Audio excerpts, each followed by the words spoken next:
In today's video, I'm going to teach you how to add a link and mention people or pages in a LinkedIn post. We'll walk through it step by step so you can share content clearly and make sure the right people see it.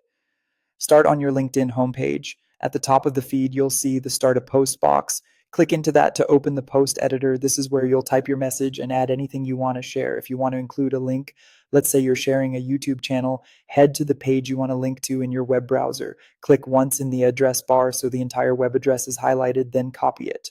You can do that by right-clicking and choosing copy or by using your keyboard shortcut. Now switch back to LinkedIn, click in the post box, and paste the link. Again, you can right-click and choose paste or use your keyboard shortcut. LinkedIn usually recognizes links automatically and may generate a preview underneath your text. If a preview doesn't appear, don't worry, the URL will still be clickable after you post. You can also type a link directly if you already know it, just make sure it's correct so people can open it without issues. Next, if you want to hyperlink to someone on LinkedIn, maybe a colleague, a client, or a company page, type the @ symbol, then start entering their name. As you type, LinkedIn will show a list of matching profiles and pages. Click the one you intend to mention. This turns the name into a clickable link and often sends a notification to that person or page, which helps them see your post and increases engagement.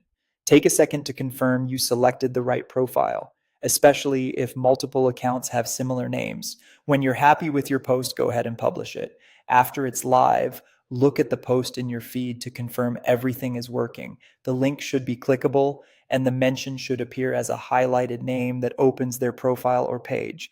If something looks off, you can edit the post to fix typos or replace the link.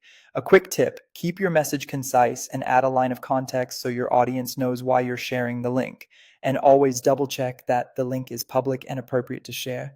And that's it. If you found this tutorial helpful, don't forget to like this video and subscribe for more LinkedIn tips and tutorials.